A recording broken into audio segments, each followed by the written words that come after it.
Hi, this is Professor Favors with American Literature. So today's lesson is on Walt Whitman's Song of Myself, and we are only going to look at stanzas 1 to 20. So make sure to have your document out. You can access it online.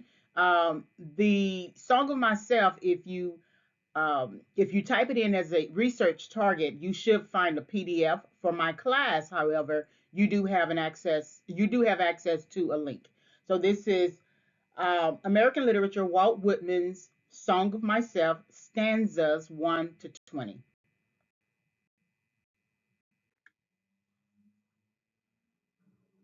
So this lesson is subject to fair use because I am including the 20 stanzas within this presentation, but it is for teaching purposes. So um, there are also pics, two pics of Walt Whitman as well. So this is subject to fair use. All right, so let's look at Walt Whitman. His date ranges 1819 to 1892. And so here's a picture of him. And I'm just going to read this slide and the next slide. The second of 9 children and born in 1819 to a Long Island farmer and carpenter, Walt Whitman is both the journeyman poet of Americanness and its champion. A journalist and newspaper editor throughout his life, Whitman worked as a law clerk, a school teacher, a printer, a civil servant, and a hospital aide, but he was always writing. From his teenage years until his death, his byline was on constant view. Contemporary reports suggest that Whitman was an industrious worker, but that he was often accused of idleness because his habit of long midday walks contrasted sharply with 19th century attitudes toward work.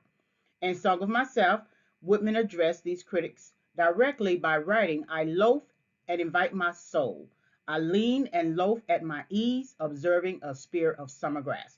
So the purpose of us only looking at 1 through 20, even though 21 through 52 might have the answer that we need. The only reason why we want to look at only 1 through 20 for Song of Myself is this idea here where Whitman is addressing his critics. He is being accused of idleness. He's being accused of idleness. Song of Myself is him addressing the critics.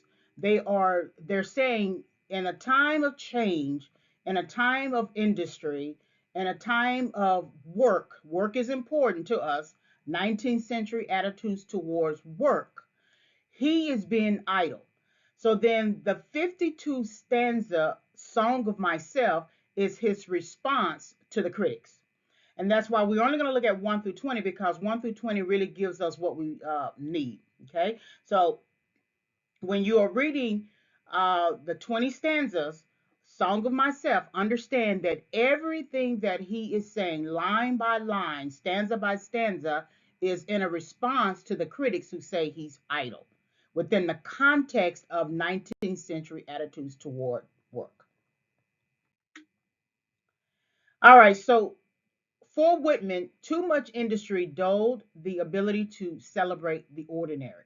In the preface to the first edition of Leaves of Grass in 1855, Whitman expounds on his love for the common. Other states indicate themselves in their deputies, but the genius of the United States is not best or most in its executives or legislators, nor in its ambassadors or authors or colleges or churches or parlors, nor even in its newspapers or inventors, but always most in the common people. Whitman's love for the common people that he encountered and observed in the urban centers of the North is expressed in all his poetry. If his British contemporary Alfred Lord Tennyson is the national poet of mourning, then Whitman is the national poet of celebration. So, what you see here with Whitman, too much industry, too much industry dulled the ability to celebrate the ordinary. Every day there is a ordinary experience. And what he's suggesting here that all of these people who are about industry, and call it genius, right? So these are the folks who are business executives. These are the folks who are state, federal legislators. These are some of the people who are ambassadors, authors, colleges, churches, parlors, even newspapers or inventors. These are the people who are so busy with industry, and there's nothing wrong with industry in a sense that you still need to put your hands to work. But he was saying that people spent too much time in industry to the point that they missed the commonness of people, everyday ordinary living. And so again, Song of Myself is a response to the critics that you are spending too much time in industry. You're not celebrating the ordinary. You're calling yourself genius because of all these different categories, right? It's like a person listing all of their accomplishments on their resume. You do this, you do this, you do this, but there's some aspect of your life that you are missing out on. And that's what he wants to call attention to.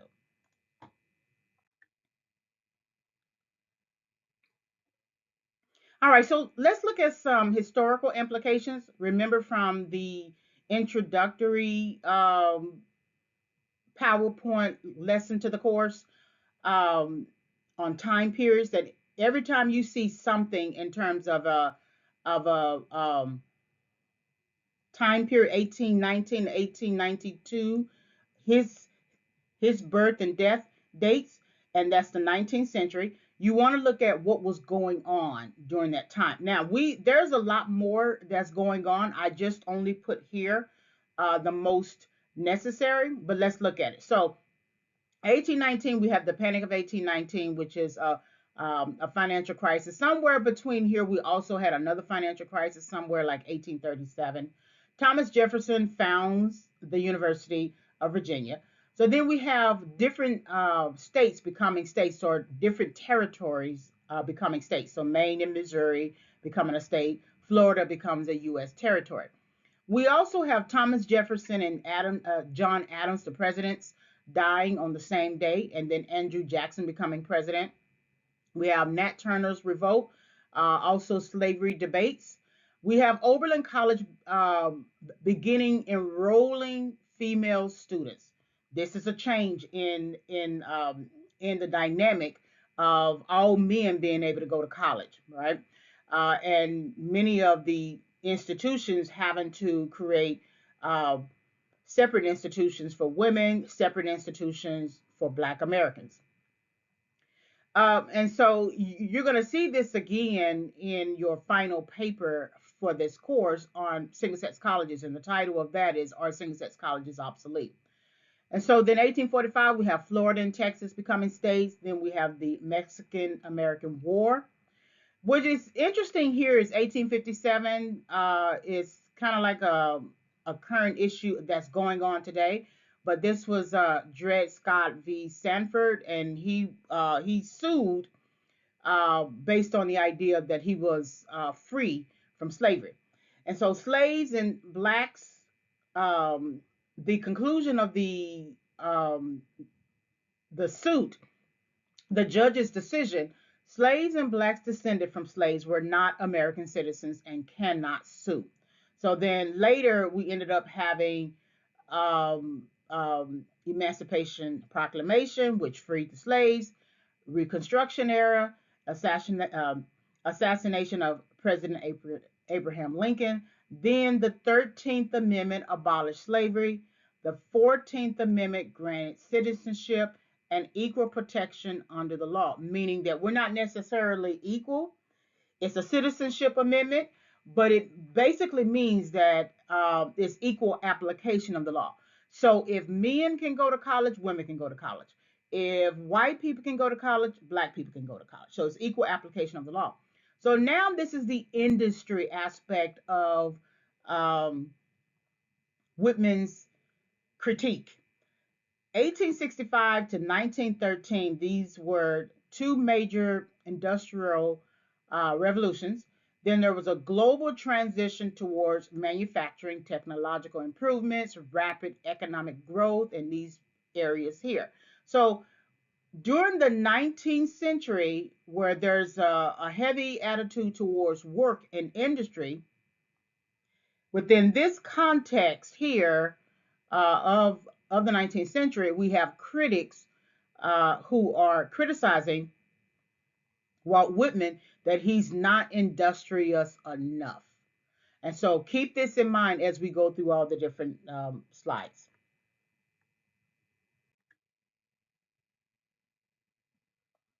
So we're looking at the immediate text. Whenever you want to look at a literary work, you look at the immediate text. You don't go and find um, secondary source material to try to understand the text itself. You want to take some time to learn how to look at the text yourself, and that's what we're going to do.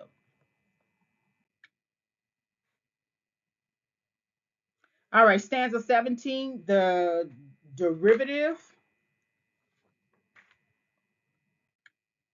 And we all know that something that derives from something, meaning that it derives from something that's original. So remember in the beginning of the um, um, semester, the overview information for American literature, where I discussed how American literature is a derivative of British literature or English literature. So this is a very short stanza. These are really the thoughts of all men in all ages and lands. They are not original to me. If they are not yours as much as mine, they are nothing or next to nothing. If they are not the riddle and the untying of the riddle, they are nothing. If they are not just as close as they are distant, they are nothing. This is the grass that grows wherever the land is and the water is. This is the common air that bathes the globe. So we have multiple references to previous stanzas. So these are the thoughts of all men and all ages. So this is what is common to men in all ages and lands and all seasons of life. In other words, they do not belong to me. I do not originate. I didn't create these thoughts. They are not original to me. They are my thoughts or a derivative of original thought. If they're not yours as much as mine, they're nothing. So if you don't claim this understanding that they are derivative, then they are nothing. If they're not the riddle and untying of the riddle, they are nothing. If they are not close as they are distant, they are nothing. This is the grass, right? Remember the question with the child. The child asks in stanza 6. A child said, "What is the grass? Fetching it to me with full hands." This is the grass that grows wherever the land is and the water is, right? Remember that the grass in stanza 6 is that everyone has access to the grass. Everyone, it doesn't belong to one person. That it grows among black folks as among white folks. It is you can find it in Canuck, Takahu, Congressman Cuff. He receives the same. There's the grass of the graves, right? The uncut hair of the graves.